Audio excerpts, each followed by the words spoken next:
तो स्वागत है दोस्तों आपका परीक्षा कोचिंग सेंटर के यूट्यूब चैनल पर। आज के वीडियो में हम बात करेंगे क्लास 9 के लेसन 9 द नॉर्थ शिप के बारे में, जिसके ऑथर है, जिसके पोएट है फिलिप लर्किन। तो जैसा कि आप पहले से ही जानते हैं कि हम सबसे पहले पोएट और टेक्स्ट को समझेंगे, जैसा कि चैप्टर में दिया गया है, क्योंकि इससे भी परीक्षाओं में क्वेश्चन पूछे जाते हैं। आप भले कहीं भी पढ़ते हो, आपने अगर इसको नहीं सीखा है फिर भी आप इसको ध्यान से पढ़ेंगे। इसके बाद हम इस पोएम को लाइन बाय लाइन एनालिसिस करेंगे, इसके इंटरनल मीनिंग को और आउटर मीनिंग को, सभी मीनिंग्स को समझते हुए ये पोएट इसको क्यों कहना चाहते हैं और इसका मॉरल क्या है, सभी बातों को समझते हुए आगे बढ़ेंगे। और इसके सभी क्वेश्चन आंसर को, चाहे वो कंपोजिशन का हो, चाहे वो राइटिंग स्किल का हो, सभी को हम लोग सॉल्व करेंगे। तो बने रहिए हमारे चैनल के साथ और देखिए इस वीडियो को अंत तक, क्योंकि अंत तक आपको बहुत सारी ऐसी बातें समझ में आएगी जिसको आप शायद कभी जानते नहीं होंगे। तो चलिए शुरू करते हैं अब और आते हैं the poet and the text के ऊपर।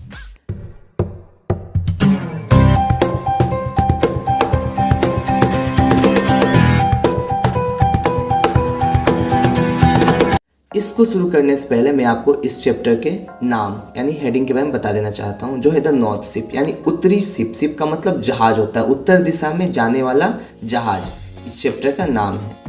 अब यहाँ पे पोएट के बारे में समझ लेते हैं। Philip Arthur Larkin. Philip Larkin का पूरा नाम फिलिप आर्थर लर्किन है, जो 1922 से 1985 तक थे। Was a renowned English poet and novelist. Philip Arthur Larkin एक प्रसिद्ध, रेनॉन्ड यानी प्रसिद्ध नामी इंग्लिश पोएट भी थे और नॉवेलिस्ट भी थे, उपन्यासकार भी थे। His first book of poetry was the North Ship, followed by two novels, Jill and the Girl in Winter. इनके जो पहले बुक था, इनका जो पहला बुक था पोएट्री का, वो भी उसका नाम था नॉर्थ शिप। जिस चैप्टर को हम लोग पढ़ रहे हैं, इनका इसी चैप्टर के इसी नाम से, इसी टाइटल से एक बुक भी था जो पोएट्री का बना हुआ था। उसमें सिर्फ पोएट्री ही इन्होंने लिख के रखा था और उसके बाद इन्होंने पोस्ट किया, इन्होंने पब्लिश किया जिल और अ गर्ल इन विंटर, इन दो नॉवेल्स को। He came to prominence in 1955 with the publication of the second collection of poems। ये नाम कमाने लगे, यह नाम इनको मिला, इनको जो प्रसिद्धि है वो तब मिली जब 1955 में इन्होंने अपना दूसरा कलेक्शन ऑफ पोएम्स के कलेक्शन को अपना पब्लिश कराया। तब इनको प्रसिद्धि ज़्यादा मिली। कब पब्लिश किया था? 1955 में। यानी कि क्या बात है, इन्होंने जब नॉर्थ शिप को, जो इनका पहला पोएम का बुक था, इसको पब्लिश कराने के बाद भी, नोवेल को पब्लिश कराने के बाद भी, दो नोवेल्स को पब्लिश कराने के बाद भी इनको उतनी प्रसिद्धि नहीं मिली जितनी प्रसिद्धि इनको अपने सेकेंड पोएम्स के कलेक्शन को, द लेस दे रिसीव्ड को पब्लिश करने के बाद इनको मिला। क्या ऐसा बात था? तो हम लोग इस पोएम को समझेंगे, क्योंकि इस पोएम का नाम द नॉर्थ शिप है। नॉर्थ शिप एक ऐसा इनका पोएम के कलेक्शन में से लिया गया पोएम है जैसे जो उतना इनको फेमस नहीं कराया था, पर इसी को पढ़ने के लिए हमें दिया गया, पर इसको हम लोग पढ़ के समझेंगे क्या बात था इस पोएम में। Next, followed by the Whitson weddings and high Windows. जिसके बाद आया व्हिटसन वेडिंग्स और high Windows. He was offered the position of poet laureate in 1984 but he declined it। इनको पोएट लिटरेट का एक पोजीशन मिला था 1984 में, पर इन्होंने उसको इनकार कर दिया। पोएट लिटरेट का एक पोजीशन होता है जो ब्रिटेन में दिया जाता है। ब्रिटेन के गवर्नमेंट में जो राजकवि का दर्जा होता है, पोएट लिटरेट का मतलब क्या होता है? राजकवि होता है। जो राजा जो होते हैं वहाँ के, जो वहाँ के गवर्नर होते हैं, गवर्नमेंट होती है, उनके गवर्नमेंट में एक ऐसा राजकवि होता है जो वहाँ के ओकेशंस के ऊपर, वहाँ के फेस्टिवल्स के ऊपर, या अगर गवर्नमेंट में किसी तरह का प्रोग्राम किया जाए तो उनके ऊपर लिखा जाने वाला एक लिटरेट होता है, पोएट, जो लिखते रहते हैं उनके बारे में, कविताओं को, संकलन को, नॉवेल्स को उनके लिए लिखा करते हैं। तो ऐसा ही पोजीशन था ये पोएट लॉरेट का, लेकिन उन्होंने इसको इनकार कर दिया, क्योंकि ये किसी भी तरह के गवर्नमेंट में काम करना नहीं चाहते थे या उसमें विश्वास नहीं रखते थे, इसलिए उन्होंने इस चीज़ को, इस काम को इनकार कर दिया था। तो ये तो हुआ पोएट फिलिप लर्किन के बारे में। आगे हम लोग पढ़ेंगे इस पोएम के थोड़े से डिस्क्रिप्शन के बारे में, जिसको समझना बहुत ज़रूरी है। इसको समझने से पोएम और ज़्यादा आसान हो जाता है समझना। तो जैसा आपको बता दिया जाता है यहाँ पे कि यहाँ पे चैप्टर का नाम और पोएट का नाम बहुत इंपॉर्टेंट है। इसको आप अपने ध्यान से अपने दिमाग में डाल लीजिए, याद कर लीजिए, क्योंकि परीक्षाओं में ऐसे ही पूछा जाता है। कविताओं के लाइन को देखकर पूछ दिया जाएगा who is the author and the poet here. तो ऐसे के लिए आपको तैयार रहना होगा। चलिए नेक्स्ट हम लोग टेक्स्ट को समझते हैं। The poem describes the journey of three ships that had two different destinations। इस पोएम में डिस्क्राइब किया गया, बताया गया है यात्रा को, 3 शिप्स की यात्रा को, 3 जहाज की यात्रा को, जो जाते हैं अलग अलग डेस्टिनेशंस को, अलग अलग स्थानों को जाते हैं, निकलते हैं। मतलब कोई इधर कोई उधर निकल जाता है, कोई पूरब कोई पश्चिम कोई उत्तर निकल जाता है। While two ships return, one presses forward and faces perils to continue its long onward journey, almost like a symbol of aspiration that overcome all obstacles. जबकि दो शिप वापस आ जाते हैं, 3 शिप निकलते 2 शिप वापस आ जाते हैं और एक शिप आगे बढ़ते जाता है, सामना करता है और अपने लंबे आगे चलने वाली यात्रा को जारी रखता है।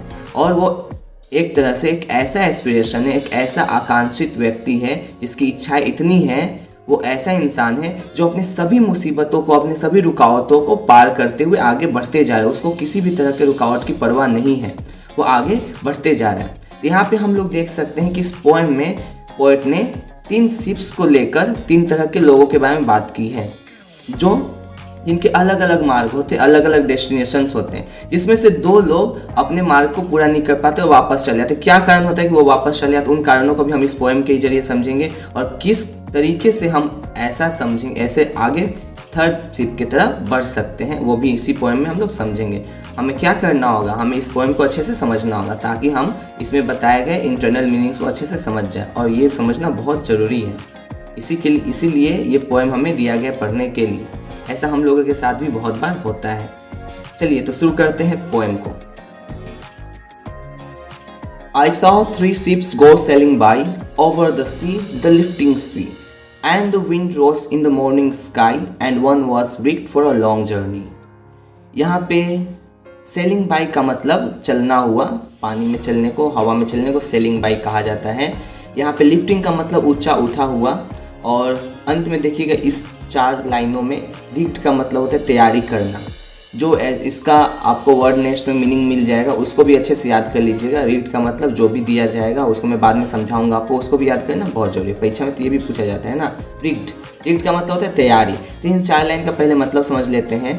यहाँ पे पोएट अपने आप को बोलते आई और खुद कहते हैं यहाँ पे कि मैंने देखा है 3 शिप्स को जाते हुए, गो सेलिंग बाई, जाते हुए, over the sea the lifting sea, उस समुद्र के ऊपर जो ऊंचा उठा समुद्र है, and the wind rose in the morning sky, और हवा उठा सुबह सुबह के आसमान में, and one was rigged for a long journey. यहाँ पे वन मतलब एवरीवन बोल सकते हैं, जिसमें से एक था तैयार हुआ एक लंबी यात्रा के लिए, जिसमें से एक तैयार था लंबी यात्रा के लिए। ठीक है, तो हवा उठा सुबह के आसमान में और उसमें से एक जो था वो लंबी यात्रा के लिए तैयारी कर रखा था। देखिए, The first ship turned toward the west, over the sea, the running sea, and by the wind was all possessed and carried to a rich country. First ship toward मतलब के और यहाँ पे हो जाएगा, और possessed का मतलब अधिकृत या कब्जा किया हुआ हो बोल सकते हैं हम लोग, और carried का मतलब ले जाना, लेकर जाना। यहाँ पे इस 4 लाइनों का मतलब समझेंगे तो बोल सकते हैं the first ship turn toward the west. पहला जो शिप था, इन तीनों शिप में से जो पहला शिप है वो मुड़ता है वेस्ट की तरफ, पश्चिम की तरफ। Over the sea the running sea, उस समुद्र के ऊपर जो चलता हुआ समुद्र है। And by the wind was all possessed, और वो जो पहला शिप था वो हवा के द्वारा पूरी तरह अधिकृत कर लिया गया, कब्जा कर लिया गया। हवा ने उसको अपने अधीन में ले लिया, अधिकार कर लिया हवा ने। अब उसको हवा चला रहा है, वो नाव नहीं चल रहा, उसको अब क्या चला रहा है, हवा चला रहा है। And carried to a rich country, और वो कहाँ ले जाएगा हवाओं द्वारा, एक रिच कंट्री में ले जाएगा। तो यहाँ पे कौन लेके जा रहा है उसको, वो तो हवाओं द्वारा पोसेस्ड हो गया था और उसको ले जाया गया हवाओं द्वारा एक रिच कंट्री, अमीर धनी कंट्री में, धनी देश में।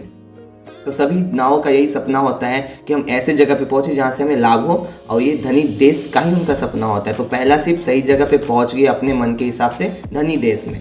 आगे देखिए, The second turned toward the east, over the sea the quaking sea, and the wind hunted it like a beast to anchor in captivity. जो दूसरा शिप था, यहाँ पे टुवर्ड का मतलब की ओर हो गया, क्वेकिंग का मतलब समझिएगा। यहाँ पे क्वेकिंग का मतलब हिलोरे मारना, इधर उधर अप एंड डाउन, दाएं बाएं जो झटके मारता है नाव, उसी को क्वेकिंग कहा गया है, झटके देना, ये शेकिंग करना। हंटेड मतलब शिकार, और बिस्ट का मतलब कोई एनिमल, जानवर, और कैप्टिविटी का मतलब बंदी बना लेना या कब्जा कर लेना। देखिए ध्यान दीजिए, यहाँ पे सेकेंड शिप, पहला शिप का तो हो गया कहानी खत्म। यहाँ पे सेकेंड शिप क्या होता है, सेकेंड शिप मुड़ता है ईस्ट की तरफ, पूरब दिशा की तरफ। ओवर द सी द क्वेकिंग सी, उस समुद्र के ऊपर जो झटके देता हुआ समुद्र है, झटके दे रहा है, हिलोरे मार रहा है। And the wind hunted it like a beast, जिस पर जहाँ की हवाओं ने उस समुद्र की हवाओं ने उसका शिकार किया एक जानवर की तरह, मतलब सेकेंड शिप का शिकार कर लिया गया एक जानवर की तरह, टू एंकर इन कैप्टिविटी, और उसको पूरी तरह से बंदी बना लिया गया। बंदी के साथ कैसा व्यवहार होता है, उसको मारा जाता है, उसको झटके दिया जाता है, उसको पीटा जाता है, उसको चोटें पहुंचाई जाती है। तो उसी तरह हवा ने भी उसको बहुत चोट पहुंचाई, जानवर की तरह उसका शिकार किया। तो सेकेंड शिप का हालत खराब हो गया। तो यहाँ तक तो हमारा हो गया फर्स्ट शिप और सेकेंड शिप। अब हम लोग नेक्स्ट पेज में आते हैं और देखते हैं आगे की कहानी को। तो दोस्तों ऐसे ही वीडियोस के लिए हमारे चैनल को जल्दी से सब्सक्राइब कर लीजिए और बेल आइकन को भी दबा दीजिए ताकि आपको हमारे वीडियो का नोटिफिकेशन समय समय पर मिलते रहे। The third ship dropped toward the north over the sea, the darkening sea. But no breath of wind came forth and the decks shone frostily. यहाँ पे वर्ड मीनिंग को समझते हैं। यहाँ पे ड्रॉप का मतलब चलना हुआ और टुवर्ड का मतलब के ओर। यहाँ पे डार्कनिंग का मतलब अंधकारमय हो गया। आगे मीनिंग बताते इसका अच्छे से। ब्रेथ ऑफ विंड का मतलब बोल सकते हैं हवा का झोंका, और फोर्थ का मतलब आगे। यहाँ पे डेक्स का मतलब होता है जहाज का छत, जहाज का ऊपरी भाग को यहाँ पे डेक्स कहा जा रहा है, छत को कहा जा रहा है। और फ्रॉस्टली का मतलब बर्फीला बोल सकते हैं, बर्फ जैसा। और हाँ, सोन का मतलब चमकना होता है। तो इसके मीनिंग को समझ लेते हैं अच्छे से एक बार। The third ship dropped toward the north. जो तीसरा शिप बचा हुआ था वो नॉर्थ दिशा की तरफ गया था, उत्तर दिशा की ओर गया था। Over the sea, the darkening sea. समुद्र के ऊपर, और कैसे समुद्र के ऊपर? डार्कनिंग सी के ऊपर, जो काला अंधकारमय समुद्र है उसके ऊपर। यहाँ पे डार्कनिंग सी कहने से पोएट का बहुत बड़ा मतलब है। डार्कनिंग सी इसलिए वहाँ का हो सकता है क्योंकि वो ऐसा सी है जो अभी भी अनएक्सप्लोर है, खोजा नहीं गया, वहाँ पे जानकारी वहाँ के बारे में बहुत कम है, या अननोन वहाँ का समुद्र है, वहाँ पे कोई अभी तक पहुँचा नहीं है। इसी कारण से उस समुद्र को डार्कनिंग कहा जा रहा है। इस बात पे ध्यान दीजिएगा। डार्कनिंग कहने का मतलब unexplore and unknown sea. But no breath of wind came forth, लेकिन किसी भी तरह का हवा का झोंका वहाँ आता नहीं है। जैसा कि हम ध्यान देंगे तो पहले नाव को, दूसरे नाव को हवा का झोंका मिलता है, लेकिन इसको कोई हवा का झोंका नहीं मिला। एंड द डेक्स शॉन फ्रॉस्टली, और जो जहाज की छतें हैं वो बर्फ की जैसी चमक रही है। ठीक है, तो आगे बढ़ते हैं, इसको एक बार और बताएंगे हम आपको सभी को एक साथ। The northern sky rose high and black over the proud unfruitful sea, west east and west the ship came back happily और अनहैप्पीली। यहाँ पे नॉर्थन वन उत्तरी हो गया। प्राउड का मतलब हम लोग बोल सकते हैं गर्वान्वित या घमंडी बोल सकते हैं। अनफ्रूटफुल का मतलब ऐसा मतलब अनफ्रूटफुल का मतलब क्या? फलहीन, फल के बिना बोल सकते हैं अनफ्रूट। और आगे तो बाकी सबका मतलब आपको पता ही होगा, जो नहीं पता होगा आप पूछ सकते हैं, उसकी जानकारी आपको वहाँ दे देंगे। The northern sky rose high and black, उत्तरी आसमान, क्योंकि नॉर्थन जो शिप है, जो शिप तीसरा वाला शिप था वो नॉर्थ दिशा में गया, तो वहाँ का जो स्काई है वो नॉर्थन स्काई कहलाया। रोज हाई एंड ब्लैक, वो ऊंचा हो गया और काला हो गया। अभी तक सिर्फ समुद्र ही डार्क दिख रहा था, अभी आसमान भी काला हो गया। आसमान के काला होने से यहाँ पे बोला जा सकता है कि मौसम वहाँ का बिगड़ गया, आंधी और तूफान की स्थिति पैदा हो गई आगे जाने पर। ओवर द प्राउड अनफ्रूटफुल सी, और नॉर्थन जो शिप है वो एक प्राउड, गर्वान्वित, गर्व से भरा हुआ या घमंडी बोल सकते हैं, अनफ्रूटफुल सी के ऊपर, ऐसा समुद्र के ऊपर जिसमें कोई फल नहीं है, यानी उसमें कोई रास्ता नहीं नजर आ रहा है। ना ही वहाँ रुकने का रास्ता है, ना ही आगे बढ़ने का रास्ता है, ना ही किसी तरह का हवा का झोंका आ रहा है। बस एक काली समुद्र दिखाई दे रही है। अब आगे आके अब यहाँ पे काला काला आसमान भी दिखने लगा है, कोई रास्ता उसको नहीं मिल रहा है। ईस्ट और west ship came back, east और वेस्ट शिप जहाँ से शुरू किए थे उसी जगह पे वापस आ गए। एक हैप्पीली आया तो दूसरा अनहैप्पीली आया। जो वेस्टर्न शिप, वेस्ट की तरफ जो शिप गया था वो हैप्पी चला है क्योंकि वो एक रिच कंट्री में पहुंचा था, और ईस्टर्न शिप अनहैप्पी हो गया क्योंकि वो डिस्ट्रॉय हो गया था, वो टूट चुका था, वो हंटेड किया गया था, वो कैप्टिविटी में लाया गया था, इसीलिए वो अनहैप्पीली होके पहुंचा है। तो हैप्पीली और अनहैप्पीली का मतलब आपको समझ में आ गया होगा। आगे देखिए, but the third went wide and far into an unforgiving sea under a fire-spilling star and it was rigged for a long journey। लेकिन जो तीसरा शिप है वो विशाल और दूर तक, बहुत दूर तक आगे बढ़ते जा रहा है। वो एक अनफॉरगिविंग सी के अंदर जा रहा है। अनफॉरगिविंग सी का मतलब होता है अक्षमित सी, जो ऐसा समुद्र जो उसको क्षमा नहीं करने वाला है, वैसा समुद्र जो उसको कभी माफ़ी नहीं देगा, ना ही उसको कोई रास्ता देगा, ना ही उसको कुछ हेल्प करेगा। वो ऐसा समुद्र के ऊपर जा रहा है third ship, under fire spinning star, और उसके ऊपर एक ऐसा तारा चमक रहा है, एक ऐसा आग का गोला चमक रहा है, स्टार चमक रहा है, जो आग उगल रहा है उसको कभी भी जला सकता है। आग के नीचे वो जा रहा है, बोल सकते हैं उसने अपने पाँव को आग के नीचे डाल दिया, वो कभी भी वहाँ पे बर्बाद हो सकता है, टूट सकता है। लेकिन लास्ट में क्या कहा जा रहा है, and it was rid for a long journey. जो थर्ड शिप था वह तैयार हुआ था एक लंबी यात्रा के लिए। तो जैसा कि हमने पहले ही पढ़ा था कि सभी शिप तैयार हुए थे निकलने के लिए मॉर्निंग स्काई में, लेकिन एक तैयार था लंबी यात्रा के लिए, तो वो थर्ड शिप था जो लंबी यात्रा के लिए तैयार था। अब यहाँ पे इसका मीनिंग समझना बहुत जरूरी है। जब थर्ड शिप नॉर्थ दिशा में निकलता है तो वो एक डार्कनिंग समुद्र में पहुंचता है। डार्कनिंग समुद्र बोलने का मतलब है क्योंकि वो समुद्र पूरी तरह से अनएक्सप्लोर है, वो उसके बारे में सभी लोग अनजान हैं, कोई उसके बारे में उसको जानता पहचानता नहीं, ना ही उसके रास्तों को बारे में पता है उसको। और यहाँ पे हम बोल सकते हैं उसका एक, और यहाँ पे डार्कनिंग का मतलब हम बोल सकते हैं कि एक ऐसा नेचर, समुद्र का एक ऐसा नेचर जो कि खराब अवस्था में है, मतलब कभी भी डार्कनिंग सी में कभी भी आंधी या तूफान आ सकता है, समुद्र का ऐसा नेचर होता है। ठीक है, ये भी बोला जा सकता है। यहाँ पे कई तरह के मीनिंग्स आते हैं यहाँ पे सामने। लेकिन जो थर्ड शिप जिस दिशा में जा रहा है, जिस डार्कनिंग समुद्र के ऊपर, भले वहाँ पे डार्कनिंग समुद्र है लेकिन वहाँ पे किसी भी तरह का हवा का झोंका नहीं आया, किसी भी तरह का ब्रेथ ऑफ विंड नहीं आया। From came forth and the decks shone frostily, और उसके छत जो है वो चमकने लगे हैं ठंड से, बर्फ के जैसे। The northern sky rose high and black, उत्तरी आसमान जो है वो ऊंचा हो गया, ऊंचा होते जा रहा है और काला होते जा रहा है, यानी कि अब आंधी तूफान की स्थिति पैदा हो रही है। वो किसके ऊपर है, तो समुद्र, वो ऐसा समुद्र के ऊपर है जो अनफ्रूटफुल समुद्र है, मतलब कोई फल नहीं दे रहा है, ना उसको आगे बढ़ने में सहायता कर रहा है, ना उसको कहीं रुकने का रास्ता दे रहा है, ना ही कोई द्वीप, ना ही कोई महाद्वीप, कोई रास्ता नहीं दे रहा है। आगे देखिए तो ईस्ट और वेस्ट दोनों शिप्स वापस आ जाते हैं, एक दुखी होके आता है तो एक खुश होकर आता है, लेकिन दोनों वापस आ जाते हैं। लेकिन जो तीसरा शिप हमारा नॉर्थ शिप है वो आगे और दूर चला जा रहा है, वो एक अनफॉरगिविंग सी में, वो जानबूझकर आगे बढ़ रहा है, वो एक अनफॉरगिविंग सी में पहुंच गया। जो अक्षमित है, जो क्षमा नहीं करने वाला, उसको पता है कि वो क्षमा नहीं करेगा, उसको कभी भी तोड़ सकता है, और वो ऐसे तारे के नीचे पहुंच गए जो उसको कभी भी डिस्ट्रॉय कर सकता है। आग निकालने वाला, आग उगलने वाला तारा के नीचे वो पहुंच चुका है। लेकिन वो आगे क्यों बढ़ रहा है, वो आगे इसीलिए बढ़ पा रहा है क्योंकि उसने तैयारी की थी एक लंबी यात्रा के लिए। तो देखिए दोस्तों, यहाँ पे ऑथर इन शिप्स के जरिए, अगर मोरल की बात की जाए तो इन शिप्स के जरिए वो हमारे स्टूडेंट लाइफ को भी इंडिकेट करते हैं, क्योंकि हमारी जो यात्रा होती है वो यात्रा होती है पढ़ाई की यात्रा, कि हम अपने पढ़ाई में कैसे आगे निकले और कैसे आगे बढ़े।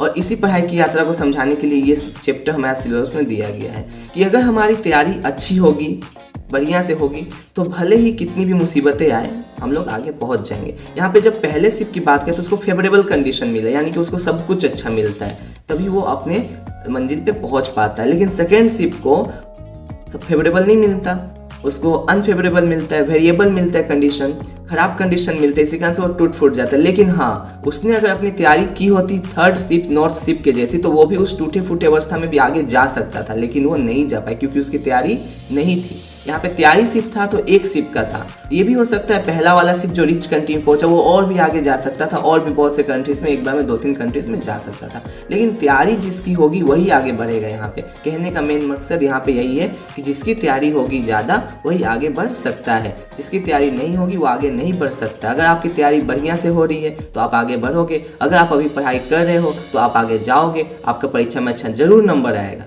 लेकिन आपकी अगर पढ़ाई अच्छी नहीं हो रही है तो परीक्षा में कैसे अच्छा नंबर लाओगे। आपके सामने भी एक डार्कनिंग सी आ जाएगा, आपके सामने भी एक अनफ्रूटफुल सी आएगा, आपके सामने एक अनफॉरगिविंग सी आएगा। लेकिन क्या करना है आपको, आपको बस अपनी तैयारी करनी है। कितना भी बड़ा मुसीबत क्यों ना आए, लेकिन आपको अपनी तैयारी करनी है। कहीं भी जाना क्यों ना पड़े, कहीं मेला आ जाए, कहीं घूमने का मन करे, लेकिन घूमना है, थोड़ा घूम लेते हैं, लेकिन तैयारी करनी होगी। यही जो तैयारी आपको अच्छा नंबर दिलाएगा, लास्ट में आपको यही नंबर मिलेगा। क्योंकि जो थर्ड शिप है वो भी तो कहीं ना कहीं अपनी तैयारी पूरी करके बढ़ रहा है, कहीं ना कहीं तो पहुंचेगा। ऐसा तो नहीं है कि ज़मीनों की कमी है उत्तरी दिशा में, वो आगे बढ़ के भले दूर जाएगा, वो एक ऐसे समुद्र में जाएगा जहाँ पे कोई नहीं पहुँचा है, और उस समुद्र में जहाँ पे कोई नहीं पहुँचा वहाँ पे जरूर कुछ ऐसा होगा जो किसी को नहीं मिला होगा, वो सिर्फ थर्ड शिप को ही मिलेगा, है ना। तो यही बात यहाँ पे मुख्य समझना था कि थर्ड शिप जो हमारा आगे बढ़ जा रहा है उसको बहुत कुछ मिलने वाला है, बस उसकी मेहनतें थोड़ी सी ज़्यादा हो गई है। यहाँ पे समुद्र को 3 रूपों में बता दिया गया डरा, लेकिन वो डर नहीं मान रहा, वो आगे बढ़ते जा रहा है। अब हम लोग इस चैप्टर को तो कंप्लीट कर चुके हैं। अगर आपको कोई डाउट अगर रह गया फिर भी एक बार वीडियो को पूरा देखिए। अगर उसके बाद डाउट रह जाता है तो आप हमें बोलिए, हम आपको कमेंट करके बताइएगा, तो हम आपको वीडियो को दोबारा क्लियर करेंगे या फिर आपको इसको और अच्छे तरीके से कोशिश करेंगे समझाने का। आगे हम लोग वर्ड नेस्ट को समझेंगे और वर्ड नेस्ट को समझने के बाद आगे बढ़ेंगे क्वेश्चन आंसर की तरफ। Word nest. रिग्ड का मतलब होता है अ बोट और शिप, एक जहाज जो तैयार होता है एक लंबी यात्रा के लिए, उसी का मतलब रिग्ड होता है। मतलब पाल वाल सजाना, उसको अच्छे से उसमें सामान को लोड करना, जो भी जहाज की तैयारी होती है उसकी पूरी करने को ही हम लोग रिग्ड कहते हैं। क्वेकिंग का मतलब होता है स्टायरिंग, यानी यहाँ पे हम स्टायरिंग याद रखेंगे, लेकिन स्टायरिंग का मतलब होता है कपकपाना, ठीक है, या झटके देना, शेकिंग इसका मतलब हो सकता है। कैप्टिविटी का मतलब होता है इनप्रिजनमेंट, यानी बंदी बना लेना, जो सेकेंड शिप के साथ होता है। अब यहाँ पे टेक्सचुअल क्वेश्चंस को सॉल्व करते हैं, जहाँ का एक्सरसाइज 1 में बताया जा रहा है tick the correct answer from the given alternative. Tick out करना है। देखिए क्या पूछा जा रहा है, आप कोशिश कीजिएगा कि आप भी सही आंसर करें, ठीक है। हम लोग तो बताएंगे ही आपको, पर आप पहले ही सही आंसर करने का कोशिश कीजिएगा और कमेंट कर दीजिएगा, तो आपको और आसानी होगी समझने में इसको। The number of the ships sailing by were, कितने शिप्स सेलिंग कर रहे थे? 3, 2, 5, 4। तो हमारा आंसर होगा 3 शिप सेलिंग कर रहे थे। नेक्स्ट पेज में आते हैं क्योंकि क्वेश्चन अभी तो खत्म नहीं हुआ है। सेकंड क्वेश्चन है the wind carried the first ship to a, हवा कहाँ ले गई फर्स्ट शिप को? हमारा आंसर होगा big country, small country, rich country, distant country, यानी कि हमारा आंसर होगा यहाँ पे रिच कंट्री, अमीर देश में ले गई। The second ship turned toward the, दूसरा शिप किस ओर मुड़ा था? ईस्ट या वेस्ट, याद रखना हो। तो पहला हम लोग का वेस्ट की तरफ मुड़ा था, दूसरा हमारे ईस्ट की तरफ मुड़ा था। Next, the decks of the third ship shone, जो डेक था थर्ड शिप का वो कैसे चमक रहा था? तो आंसर होगा हमारा ब्राइटली, फ्रॉस्टली, क्लियरली, डिमली। तो आंसर होगा हमारा फ्रॉस्टली। नेक्स्ट फिफ्थ क्वेश्चन है the northern sky rose over the, northern sky किसके ऊपर उगा था, निकला था? अनफ्रूटफुल सी के ऊपर, काइंड सी, स्टॉर्मी सी, काम सी। तो देखिए यहाँ पे समुद्र को 3 भाग में 3 नामों से जाना जाता है। पहला यहाँ पे बताया गया था उसको डार्कनिंग सी, उसके बाद उसको बताया गया था अनफ्रूटफुल सी, और उसके बाद बताया गया था अनफॉरगिविंग सी। तो यहाँ पे अनफ्रूटफुल है तो अनफ्रूटफुल में टिक कर दीजिए। वैसे अनफ्रूटफुल सी में ही नॉर्थन स्काई उगा था, आपको याद होगा, उसके बाद वाले लाइन में ही ये था। थर्ड, इसके नेक्स्ट क्वेश्चन इसको सोल्व करते हैं।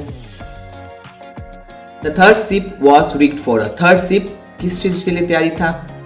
Long journey, short journey, slow journey, quick journey. तो हमारा होगा answer long journey. Third ship long journey के लिए तैयार था। नेक्स्ट पेज में आते हैं, उसको सोल्व करते हैं। Exercise 2, answer the following question within 25 words. पहला क्वेश्चन है what did the wind do to the second ship. इसका आंसर हम लोग देख लेते हैं।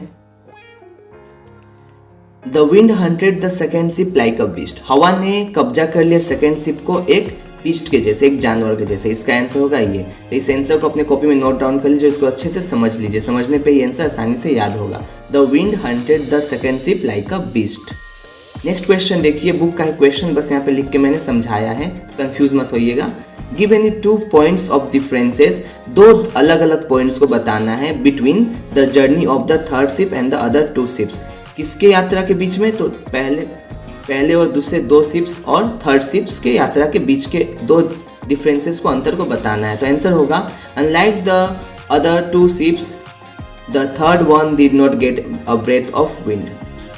दो शिपों के अलावा, मतलब 2 शिपों के जैसे नहीं, थर्ड शिप को मिला हवा का कोई झोंका, यानी थर्ड शिप को हवा का झोंका नहीं मिला था। उन दोनों को हवा का झोंका मिला था, फेवरेबल और अनफेवरेबल, लेकिन थर्ड शिप को हवा का झोंका नहीं मिला। पहला पॉइंट हो गया। सेकंड पॉइंट है only in its case a fire spilling star was noticed, सिर्फ थर्ड शिप के केस में ही दिखेगा फायर स्प्लिंग स्टार, और बाकी 2 शिप्स के केस में नहीं था। वैसे बहुत सारी बातें हैं, जैसा कि डार्कनिंग सी हो गया, अनफॉरगिविंग सी हो गया, या अनफ्रूटफुल सी हो गया, ये सारी चीज़ें सिर्फ थर्ड शिप के ही दायरे में दिखाई दी थी, बाकी 2 शिप्स में नहीं दिखाई दिया था। तो आप इन सभी चीज़ों को याद कर सकते हैं, पर यहाँ पे लिखने से तो होगा नहीं, क्योंकि लिखने से क्वेश्चन का आंसर ये बड़ा हो जाएगा, और जितना हम लोग छोटा आंसर और टू द पॉइंट आंसर रखेंगे उतना हमारे लिए अच्छा है, सही आंसर होगा वही। ठीक है, तो यही बात सही होगी। इसी को बस आप याद कीजिए, इसको अच्छे से अपने दिमाग में लोड कर लीजिए। आते हैं नेक्स्ट एक्सरसाइज 3 में। जो कि ग्रामर इन यूज से है। Exercise 3, replace the underlined word with suitable phrasal verb given in the list below, change the form if necessary, there are 2 extra phrasal verbs. यहाँ पे 2 एक्स्ट्रा फ्रेजल वर्ब भी दिया गया। इन्हीं फ्रेजल वर्ब में से आपको यहाँ पे खोज के इनके मीनिंग्स को लिखना है। फ्रेजल वर्ब का मतलब होता है प्रीपोजिशनल वर्ब, यानी प्रीपोजिशन और वर्ब दोनों इसमें आते हैं, मतलब ऐसे प्रीपोजिशन जो वर्ब के जैसे यूज किए जाते हैं। तो यहाँ पे रिसेम्बल्स के नीचे अंडरलाइन किया गया है। रिसेम्बल का मतलब एक ऐसे फ्रेजल वर्ब से बदलना है जो सिमिलर इसी के जैसा मीनिंग देता होगा। तो यहाँ पे हम लोग का जो वर्ड है यहाँ रिसेम्बल का मतलब ध्यान रखना होता है, और यहाँ पे टेक आफ्टर जो वर्ड है इसका मतलब भी ध्यान रखना होता है। पर यहाँ पे ध्यान दीजिएगा रिसेम्बल में एस लगा, रिसेम्बल्स किया गया है। तो आंसर में हम भी कर देंगे यहाँ पे रिसेम्बल्स, सॉरी टेक्स आफ्टर। यहाँ पे हम लोग टेक्स आफ्टर कर देंगे। टेक्स आफ्टर करने से क्या होगा, और इसके जगह पे बदल के रख देंगे, यानी कि क्या हो जाएगा, the child takes after his grandfather. यहाँ पे रिसेम्बल्स था इसलिए इसको भी टेक्स आफ्टर करना पड़ा, यहाँ पे एस लगाना पड़ा, क्योंकि यहाँ पे बोला गया था जैसे जस्ट जरूरी हो तो इसको उसके वर्ब को भी फॉर्म को भी बदलना पड़ेगा। नेक्स्ट क्वेश्चन देखिए, दे पब्लिश्ड अ मैगजीन रिसेंटली, उन्होंने पब्लिश किया एक मैगजीन को अभी तुरंत। तो पब्लिश्ड में देखिए सेकेंड फॉर्म पास्ट फॉर्म में दिया गया, इसके लिए जो हमारा सुटेबल वर्ड होगा वो होगा ब्रिंग आउट। ब्रिंग आउट इसके लिए सुटेबल वर्ड होगा। तो ब्रिंग आउट को हम लोग ब्रॉट आउट में बदल के यहाँ पे लिख सकते हैं, यानी दे ब्रॉट आउट, क्या हो जाएगा brought, BROUGHT, brought out. They brought out a magazine recently, उन्होंने ब्रॉट आउट किया एक मैगजीन को अभी तुरंत, निकाला, पब्लिश किया। ठीक है, आगे देखिए थर्ड क्वेश्चन इसका, my mother taught me not to my mother taught me not to disrespect anyone, मेरी माँ ने सिखाया मुझे किसी का डिसरेस्पेक्ट नहीं करने के लिए। डिसरेस्पेक्ट का यहाँ पे सुटेबल वर्ड हो जाएगा आपका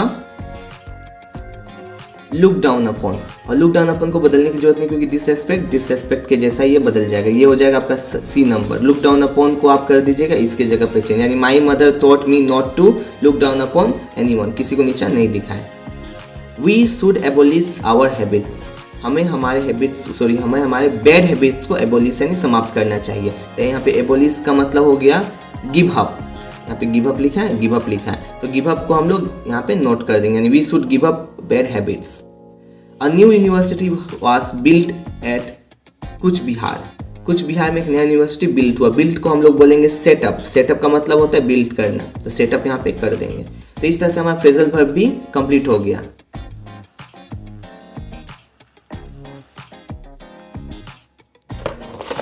तो दोस्तों इस तरह से हमारा फ्रेजल वर्ब कंप्लीट होता है, आप इसको अच्छे से समझ लीजिए। वैसे मैं आपको कुछ फ्रेजल वर्ब का लिस्ट आपको शॉर्ट वीडियोस के जरिए देता रहूंगा। इन शॉर्ट वीडियोस के जरिए आप फ्रेजल वर्ब को आराम से याद कर सकते हैं, उसके एग्जांपल्स को भी दूंगा। उसको याद करने से आपके लिए एक फ़ायदा ये होगा कि आप फ्रेजल वर्ब में माहिर हो जाओगे, और कुछ फ्रेजल वर्ब को याद करने के लिए आप उसको देख सकते हैं, उसको फॉलो कर सकते हैं। तो अब आगे बढ़ेंगे एक्सरसाइज 4 की तरफ।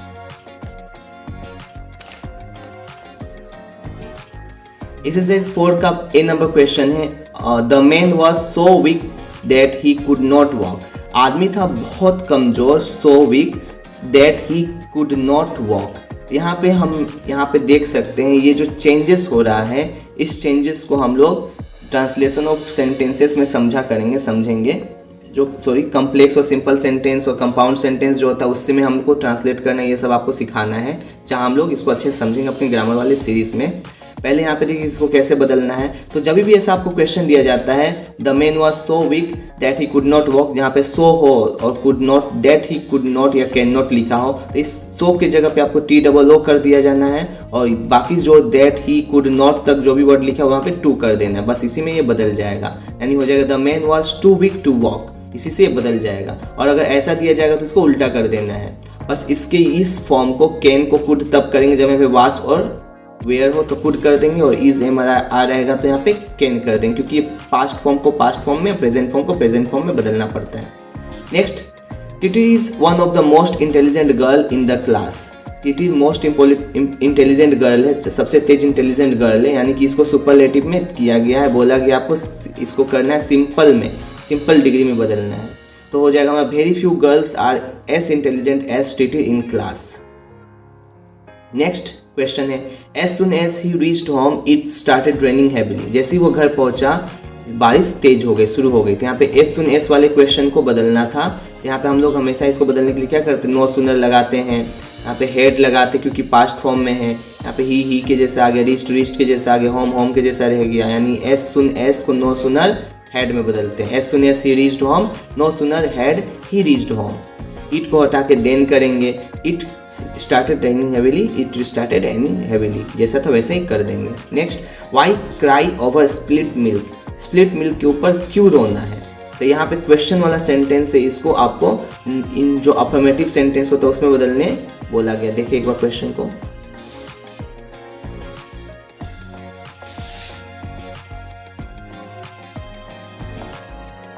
इसको आपको असर्टिव सेंटेंस या अफर्मेटिव सेंटेंस में बदलने बोला गया। असर्टिव का मतलब होता है सिंपल सेंटेंस, हावाचक सेंटेंस मेरे भाषा में, ठीक है, किसी को मत बताइएगा बस।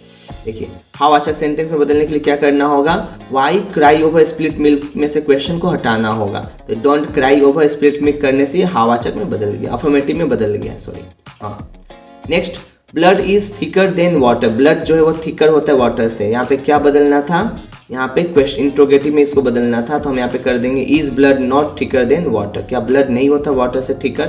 Next, he told a lie intentionally, यहाँ पे इंटेंशनली शब्द को बदल के इसको नाउन में बदलना था, तो हो गया it was his intention to tell a lie. Next question, run fast और यू विल बी लेट, तेज दौड़ो नहीं तो तुम देर हो जाओगे। तो यहाँ पे आपका सिंपल सेंटेंस को बदलना है इसको, तो बोल सकते हैं if you don't run fast you will be late. Next question है, the reporter made the news public, reporter ने reporter made the news public, reporter ने न्यूज को पब्लिक कर दी। यहाँ पे पब्लिक शब्द को वर्ब में बदलना था, वर्ब के फॉर्म में, तो हो जाएगा answer the reporter publicised the news, news को पब्लिसाइज्ड कर दिया रिपोर्टर ने। तो इस तरह से हमारा एक्सरसाइज 4 भी कंप्लीट होता है। और अगर आपको इसके अगर डिटेल में जानकारी चाहिए इन सभी चीज़ों को, तो आप कमेंट कीजिए, आपके कमेंट के बेसिस पे ही हम इसको बना पाएंगे, क्योंकि अभी हमारे पास ऐसा कोई कमेंट, ऐसा कोई मांग नहीं है जिसमें कोई बोल सके कि ये सब आपको समझना है। अगर बोलिएगा तो उसके लिए आपको एक वीडियो स्पेशल प्रोवाइड कराएंगे।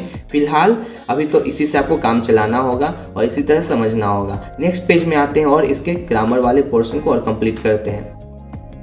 एक्सरसाइज 5 का क्वेश्चन है, right a newspaper report within 100 words on the effect of a devastating flood in your district based on the following hints. मतलब आपके डिस्ट्रिक्ट में एक फ्लड आया, बांध आया हुआ, उसके ऊपर आपको एक न्यूज़ रिपोर्ट लिखना है 100 वर्ड्स के अंदर। ये हिंट दे दिया गया है, इसी हिंट के जरिए वहाँ पे आपको लिखना है, जो बातें यहाँ पे बताई उसी चीज़ों को वहाँ पे लिखना है। तो चलिए शुरू करते हैं और समझते हैं इसको कैसे लिखा जाता है। तो दोस्तों जो रिपोर्ट होता है उसके लिए आपको सबसे पहले तो हेडिंग देना होगा। यानी यहाँ पे हेडिंग दे दिया मैंने, डेवास्टेटिंग फ्लड इन मिदनापुर। कौन लिख रहा है, तो एक स्टाफ रिपोर्टर लिख रहा है। और कभी भी जब रिपोर्ट को लिखा जाता है तो रिपोर्ट किस जगह का है, तो मिदनापुर का है, और उसका डेट क्या है, तो जुलाई 15 at 9 2022 2022 ये डेट हम लोग लिख देंगे। उसके बाद एक कॉलन देंगे, कॉलन देने के बाद से ये लिखना शुरू करेंगे। इसको समझते हैं और लिखते हैं। जो भी दिया रहेगा हिंट में उसी के जरिए आपको बनाना पड़ेगा, पर मैंने कुछ एक्स्ट्रा वर्ड्स को भी जोड़ा ताकि आप इसको अच्छी तरह से समझ लें। देखिए, a vast area of the east Midnapore district has been seriously affected by a devastating flood. East Midnapore मैंने यहाँ पे दे दिया है। ईस्ट मिदनापुर का एक बड़ा सा इलाका अफेक्ट किया हुआ है डिवास्टेटिंग फ्लड से, caused by a ceaseless rain for the last few days in this month of जुलाई, जिसका कारण एक ना रुकने वाला रेन जो कुछ महीनों से हो रहा है, कुछ दिनों से हो रहा है in this month of July, जुलाई के महीने में। Several rivers like Shilavati, Rupnarayan and Keleghai were overflowed by the heavy downpour. Many villages under Sabang, Ghatal, Egra, Pastpur, Bhagwanpur and other sub divisions were completely flooded. यहाँ पे सब और डिविजन्स अलग अलग है, मतलब ये सभी जगह पूरी तरह से डूब चुके हैं। एट लीस्ट लगभग 152 people died and 1000 other rendered homeless, और हजारों लोग घर बेघर हो गए हैं और 152 लोग मारे गए हैं। Many trees were uprooted and a total of 35 bridges were damaged. बहुत से ट्री उखड़ चुके हैं और लगभग 35 ब्रिज डैमेज हो चुके, बर्बाद हो चुके। People are in a miserable condition without food, shelter and drinking water. लोग दुखी अवस्था में हैं और बिना फूड के, घर के और पानी के बिना हैं। मेंबर ऑफ एनडीआरएफ, जो कि एनडीआरएफ का फुल फॉर्म होता है national disaster response force, NDRF, member of NDRF have reached to rescue the flood victims. NDRF के मेंबर वहाँ पे पहुँचे हैं फ्लड विक्टिम्स को बचाने के लिए। इसका मतलब यहाँ पे कुछ नहीं है, ये कट रहेगा। Temporary relief fund have been set up. The Prime Minister and the Chief Minister have visited the areas and have promised all possible help from the central and state government. Prime minister और chief minister पहुंच चुके हैं, उन्होंने सभी area को देखा और promise किया सभी पॉसिबल हेल्प को करने का, और सेंट्रल हेल्प और गवर्नमेंट हेल्प दोनों तरीके से।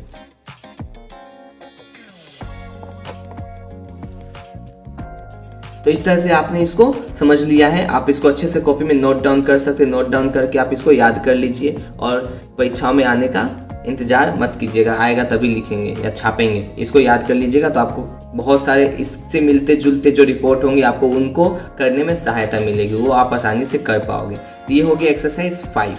आगे बढ़ेंगे एक्सरसाइज 6 को समझेंगे। एक्सरसाइज 6 का पहला क्वेश्चन है, देखिए क्वेश्चन है, एक्सरसाइज 6 का क्वेश्चन है, imagine that you and your friend are sailor. Imagine करो कि तुम और तुम्हारे दोस्त नाविक हैं ऑफ 2 शिप्स, 2 जहाज़ों के, and that have recently return from there voyage, जो कि अभी अभी आया है अपनी यात्रा से। Write a dialogue within 100 words on the different experience of your voyage, और 100 वर्ड्स में एक डायलॉग लिखो, अपने एक्सपीरियंस को बताओ वॉयज के, यात्रा के। तो हमारा आंसर देख लेते हैं इसका, क्या इसका आंसर होगा। 100 वर्ड्स में एक डायलॉग को लिखना है। जैसा कि बहुत बार इसको तो कराया जाता नहीं है, क्योंकि बहुत से लोग सोचते हैं कि परीक्षा में बाकी अगर सब राइटिंग स्किल को समझ लेते हैं और डायलॉग को नहीं समझेंगे तो कोई फ़र्क नहीं पड़ेगा, क्योंकि 2 ऑप्शनल आता है, तो एक को करेंगे एक को छोड़ना ही है। तो डायलॉग को बहुत बार नहीं कराया जाता है, लेकिन हम सोचते हैं कि सभी चीज़ों को जानना ही सबसे अच्छा उपाय होता है, सभी चीज़ों को जान लेना ही बढ़िया रहेगा। तो हम लोग डायलॉग को भी अच्छे से समझ लेंगे। Exercise 6, dialogue of on the different experience of my voyage। यहाँ पे योर को काट के माई कर लीजिएगा। डायलॉग लिखना है अलग अलग एक्सपीरियंस मेरे यात्राओं का। सबसे पहले यहाँ पे बोला गया था आपका और आपके दोस्त, यानी यहाँ पे आई होगा, यानी मैं रहूँगा I. Hello Shyam, how are you. जब भी किसी कोई डायलॉग लिखा जाता है तो पहले मिलते हैं हम लोगों से, उसके बाद ना बातचीत शुरू करते। तो वही पहले आई यानी मैं मिला श्याम से, तो बोलते हैं hello Shyam, how are you, कैसे हो तुम। तो श्याम बोलता है, श्याम कहता है कॉलम के साथ I am fine, how what about you, तुम्हारे बारे में बताओ। तब मैं कहता हूँ आई एम ऑल्सो फाइन, मैं भी ठीक हूँ। When did you return from your voyage, कब तुम आए अपने वॉयज यात्रा से। श्याम कहता है I have return just 3 days ago, मैं 3 दिन पहले ही तो आया हूँ। तब मैं कह रहा हूँ वेयर हैड यू गॉन, तुम कहाँ गए थे। तो श्याम कहता है दिस टाइम होना चाहिए यहाँ पे,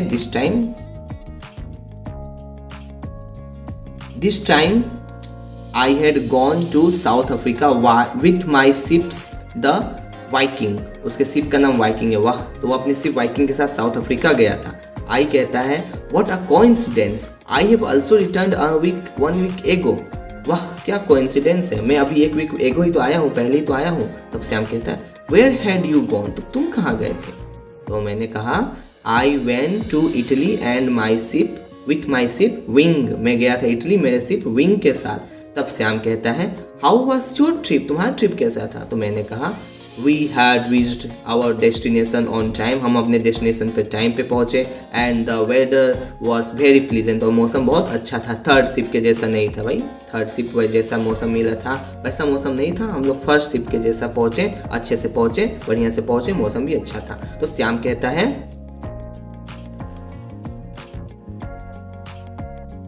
but we had a face of tempest, लेकिन हमें एक टेम्पेस्ट तूफान झेलना पड़ा, सामना करना पड़ा। My ship was going to be wrecked, मेरा शिप तो टूटने जा रहा था। थैंक गॉड, भगवान का शुक्र है। I had a narrow escape this time, कि मैं यहाँ पे मरते मरते बचा हूँ। Hope to meet you again soon, goodbye, आशा करता हूँ कि तुमसे दोबारा मिलूँ, गुड बाय। वो भी मैं भी कहता हूँ बाय, सी यू लेटर, जाओ बाद में मिलना, भागो यहाँ से। और देखिए यहाँ पे स्माइल के फेस के साथ दोनों बाय बोलते हैं, अपने अपने घर जाते हैं और कहानी खत्म होता है, यानी डायलॉग खत्म होता है। तो डायलॉग को इसी तरह से लिखना पड़ता है, शुरुआत करते हैं हाय हेलो के साथ और खत्म बाय पे करना पड़ता है। बीच में बस अपने बातों को किस तरह से घुरा फिरा के लेकर आना है टॉपिक पे, एक दो बात भी बोलोगे तो काम चल जाएगा, वहीं पे हमारा डायलॉग खत्म हो जाएगा। ठीक है, तो इस तरह से हमारा जो लेसन 9 था द नॉर्थ शिप खत्म हो गया। नॉर्थ शिप से आपको जो भी चीज़ें समझ में आई कृपया करके कमेंट करके हमें ज़रूर बताएं कि आपने क्या चीज़ सीखा, और मोरल के बारे में तो जरूर बताएं, क्योंकि आप जितना हमें बताओगे आपको उतना ही ज़्यादा याद होगा। मोरल में क्या चीज़ सीखा और आप अपने लाइफ में अगर बदलना चाहते हो, अपने लाइफ में कुछ बदलाव लाओगे तो वो भी हमें कमेंट करके जरूर बताएं। मिलते हैं आपसे अपने नेक्स्ट वीडियो में, जहां हम आपसे बात करेंगे अपने नेक्स्ट इंपॉर्टेंट चैप्टर के बारे में। तब तक के लिए जय हिंद, जय भारत।